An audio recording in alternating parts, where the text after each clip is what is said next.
Good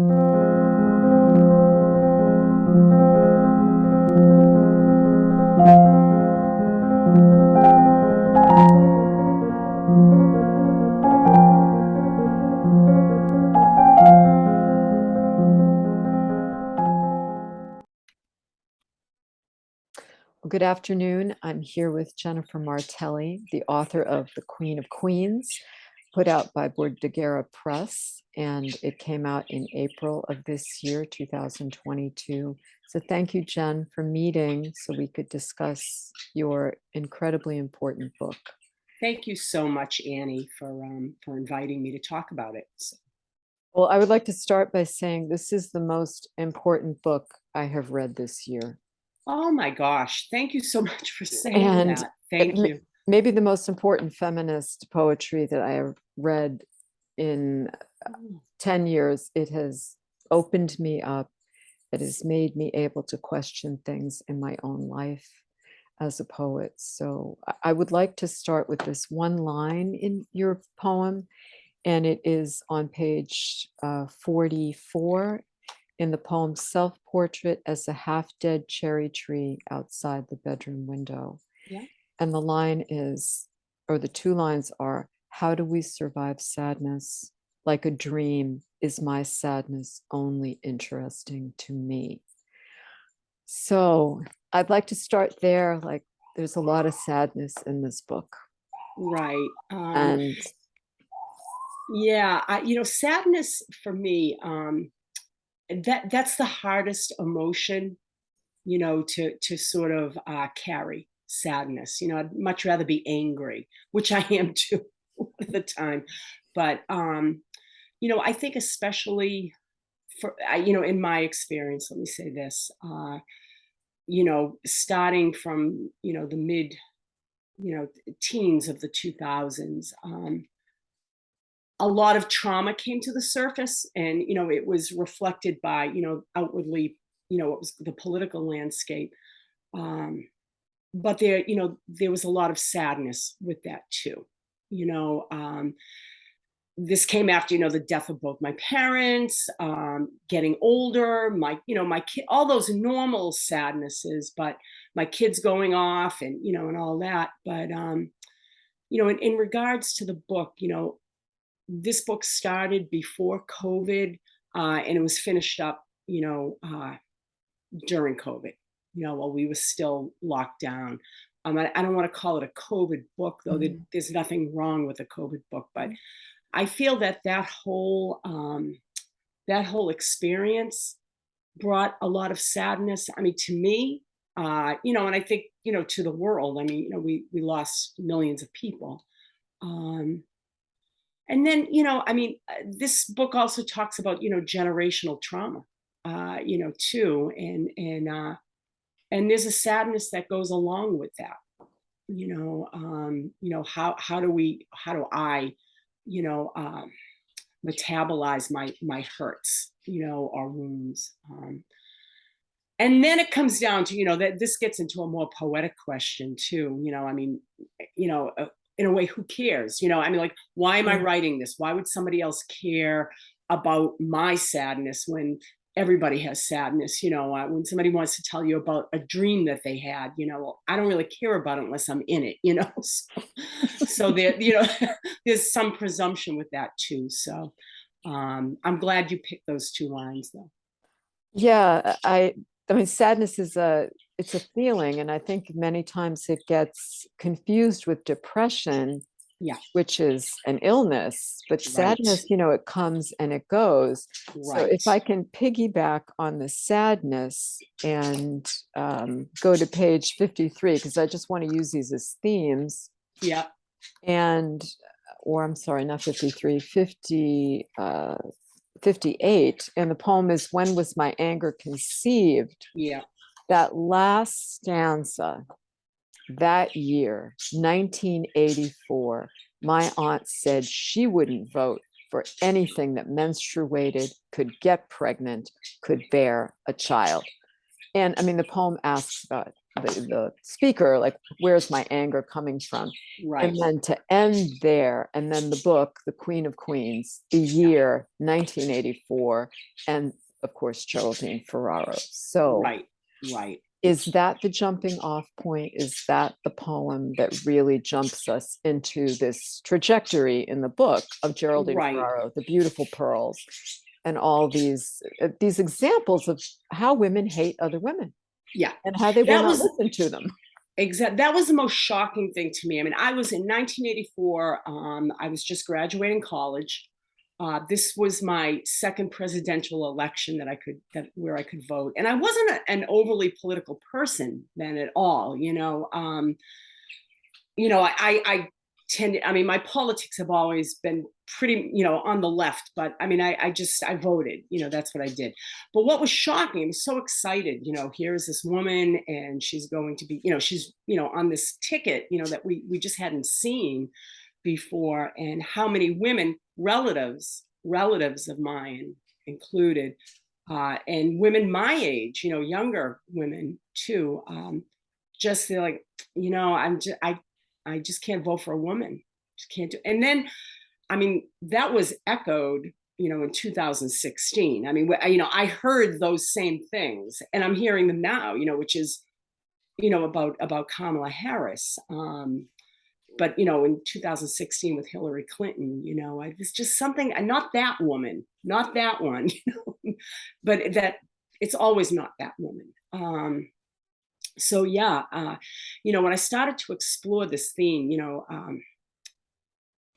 unfortunately, a lot of times the origin story is pretty banal. I think I was just thinking of the '80s and the clothes that were so amazing, and I just started thinking about that time, and I'm thinking, like, all the same people that we're reading about now in the world and in politics were there then, and just that same sense of sort of contempt I felt that they had for women. And so I'm like, I'm going back and going back and going back, and where does this come from in me? Why is my response so strong? I don't know that I got to the answer of that, but yeah. So that was sort of, I guess, in a way, sort of an ars poetica, searching for the origins of this story. Yeah. So Well, anger and sadness are playing, against each other in here in the book. And I don't know that I resolve it. I don't know that I want to or can, but those were the two emotions that, sort of tethered this book together. I don't know if you resolve it, but you, as I said in my review in Cervena Barva, that you give permission in the book. You give permission for women to have sadness. You give permission for women who've had one abortion, two abortions, if anybody's had three, very tragic and sad. But you give the permission for another woman to say, I felt that. Yeah. I don't feel sad. Right. I've moved on. I Right. did what I had to do. And of course, the book comes out the same year as Roe versus Wade gets, trying to think of a good metaphor here. I can't. It was terrifying. And it goes to the states. And then, of course, Kansas surprised us. So maybe if the voters get it, then it will be legal everywhere if they're allowed to vote for it. Right. It seems even Republican women want it to be legal. They just are quiet about it. Right. And it's very hard to take something away from people. Oh, yeah. I mean, even at the time that, this book, takes place in 1984, I mean, Roe v. Wade had been in existence, For what, 10 years? Yeah, 10, 11 years. Yeah. It was in existence. So we were younger at a different time, and then there was a woman coming up for a VP job that she never got. Right. I love the pearls. So tell us, there's that poem in the beginning, about the pearls. So tell us about the pearls.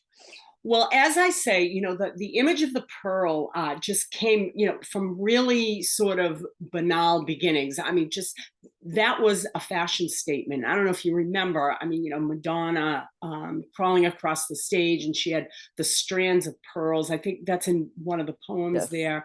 I mean, it's just giant pearls, and then the little tiny chokers, and they were all twisted together. Just I felt like everybody was wearing pearls. I mean, I remember having like these long, I mean, they weren't real, obviously, but these long strands. So that became an image for me. And I also had this ring given to me by a horrible boyfriend at the time, and it was this big fat gray pearl, and that became a symbol of sort of violence, almost towards women, or just again I'm thinking of the word contempt towards women. So that's why the book opens with that, and just this dissolving. But I started to, the shape of a pearl is round, and this book felt very circular to me, because all the things I was writing about were happening again. Even the horrific response to the coronavirus and what was happening with AIDS in the 80s. And how Geraldine Ferraro was wearing the pearls at her acceptance at the Democratic National Convention at the time. So it just worked as an image. And then I saw this amazing art installment by a Turkish artist, Diane Troya, and I said, I have to have that. I had to have that as the cover of my book. And she was just so gracious, to give me the rights to that. So, and it is such a beautiful cover.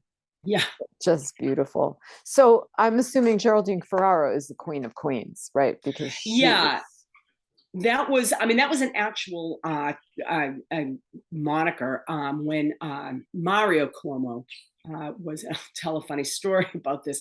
He was introducing her.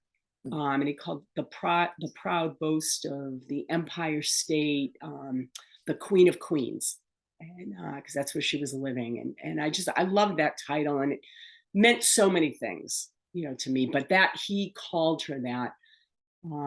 When the book was in production, all the stuff happened with Andrew Cuomo, his son, and I called my poor managing editor, who was like, shout out to Nick Grosso. I said, should I change the title? He's like, no. He said, this is Mario Cuomo. Everybody loved him. So, yeah, his sons, it's another story. Yeah. But this is just another example of these names that were, big then and just keep recycling. And here they are now relevant today. So. And if we could just follow up on that, so Geraldine Ferraro was Italian-American, Mario Cuomo was Italian-American, you're Italian-American, and you belong to a writing group that reads in the Italian-American Center, I mean, so talk a little bit about that, about the identity of being Italian-American in Massachusetts, in 2022. Well, it's funny. I want to shout out to Italian American Writers Association. So I really, some of my favorite writers, when I first started reading poetry, were Italian American women. Lucia Perillo, for one. I could just pick up any one of her books and just read them. Back in, I think, 2016 or so, I started writing my Tarantella, and it was about the murder of Kitty Genovese in Queens, New York. So I'm writing about these women from Queens, and I'm not from there. But I was exploring that whole idea, not only at the time when she was killed in the 60s, but I grew up in a very, Italian American neighborhood in Revere, Mass, and what that meant. What did that mean? I'm third generation. Nobody was speaking Italian around me. And so, I get as much, not only from the people who raised me, but, from movies, and all the stereotypes too, which are horrible. Most of the time, they're pretty bad. But I just, so around that same time, I'm trying to put two stories together. I Am Books in the North End opened up. And I started to go to some readings there, and Italian American Writers Association, which was founded in New York in the 90s, brought a reading up there, and I'm like, here, these are my people. Like, I just couldn't believe it, that there was a literary organization. I had never heard of it. There was nothing up here that I knew of that I could access. And it was wonderful. I mean, that this is an organization celebrating, and promoting Italian American literary thought. So that was a wonderful foundation. Of course, Bordighera Books, I'd known about them because of Maria Gillen's work, and I had some friends who were published by them. So I just felt that these books would be the perfect home for them, should they accept them, and they did. So They're great. I mean, My Tarantella, that's an amazing book also. And like you said, you pick up another Queens, New York story, and that one about that woman that was murdered while all these people watched. And I grew up in New York City, so I remember that. I remember, I lived in Brooklyn, but I remember that in the paper, and just my parents being horrified that nobody did anything. Yeah, it's a really I mean, it's a horrible story. There was a lot of misinformation around it. I mean, I don't know if it was as much that people, like 38 people were watching and nobody did anything, but there were so many mistakes. It was, just a perfect storm of miscalculations that happened that night. And the other thing too, I mean, I love the culture. And I growing up in a family, with Italian American customs, but there is also a culture of, there's a strong streak of misogyny in that culture too. I think probably in any maybe old world culture, the religious superstition and all that plays a part that isn't healthy. That I explored too, especially in My Tarantella, maybe even more. Well, I did it here in the Queen of Queens. It's in this book too. Yeah, it's in there too. But I think that also gives us women writers, a voice. It gives us a door to walk through to explore that misogyny in our, culture, and then in our family, and then out in the world. So tell me your story of how you became a poet. Oh, what got you? It's such a long. So the main reason I ever became interested in poetry, this is going to sound so strange. So I'm a real fan of horror fiction and horror writing. And I don't know if you remember the book by Stephen King called Salem's Lot. It's a book about vampires. Yeah. And he has in one of the section heads, like the introduction to us in one of his sections, a poem. He had The Emperor of Ice Cream by Wallace Stevens. And Wallace Stevens is this bizarre, I love his poetry. I don't love him per se, but I'm thinking, like, why is this poet in a book about vampires? I'm like, is this a poem about vampires? Which, at 13 years old, I thought that was just amazing. So that kind of got me interested in poetry. And I to be honest with you, I almost didn't know how to study it when I was younger, so I would write poetry, but I didn't know what to do with it. It never occurred to me, and I didn't have any role models to say, oh, this is what you do if you are a poet, you go study here. I didn't even know how to form the question, to be honest with you. So I went to college, I went to BU, I was an English major. I was, well, as you can tell from this book, which tells you about what I was doing in the 80s. I was a very foolish student. And it wasn't really until I was a little older and I moved to Cambridge that I really said, this is something I can study. I can bring people poems and they'll show me how to fix them. I didn't know how to speak in the language of poetry. And at the time in the early 90s, Marie Howe was living there, Lucy Brock Broido, you could just, go to their kitchen and for $50, you'd be working with them. It was amazing. And then I went to Warren Wilson, and that's kind of when I started writing. And even then I took, a good hiatus, raising kids, and my parents got sick. So I'm, Yeah, so it's a little, so I have to thank Stephen King. I love that. That Stephen King, Salem's Lot, and Wallace Stevens, the Emperor of Ice Cream. So I hope everybody that's listening, Yeah, that it could be a novel that gets you into poetry. It can be a right. movie. But that's a great story. So, Jen, maybe you could take us out by reading one of the poems in this fabulous collection. I will. And this, I'm going to read another origin story. Why I began writing about vice presidential candidate Geraldine Ferraro. Behind Commonwealth Avenue, next to the old dome temple, they turned into an observatory. The theater premiered Flashdance. After that, no one wore a sweatshirt without a neck hole torn to the shoulder knobs, like Jennifer Beals, who unhooked her bra, pulled it from the sleeve without ever breaking eye contact. Someone smarter than I must know how many times I've orbited over 3 decades. Everything then is happening again.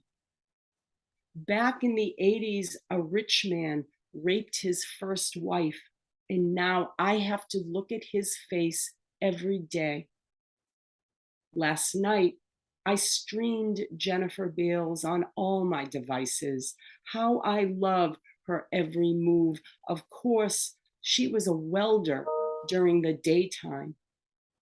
I took the one freshman in my dorm who looked like the steel mill owner up to my single room. What I mean is, when my joints pop, when I'm like a maniac on the floor, ghosts come. I don't come to anything in quiet. Maybe it was there on the cold linoleum, maybe against the cinder block bricks, maybe it was in the towers with this stupid boy on top of me, that I was hopeful I could conjure anybody or anything I wanted. Thank you. And let those ghosts come. And we didn't talk about the witches in the book, but let them come and stir it up for all women. And everybody should get your book. And thank you so much, Annie. Tell us where we can get your book for people who are listening. You can get it from Small Press Distribution, SPD. You can get it at bookshop.org. You can get it on Amazon if you choose. You can also get it at I Am Bookstore on Salem Street in the North End. All right. Thank you, Jen. Have a great day. Thanks so much, Annie. Wonderful. Take care. Okay. Bye. Bye-bye.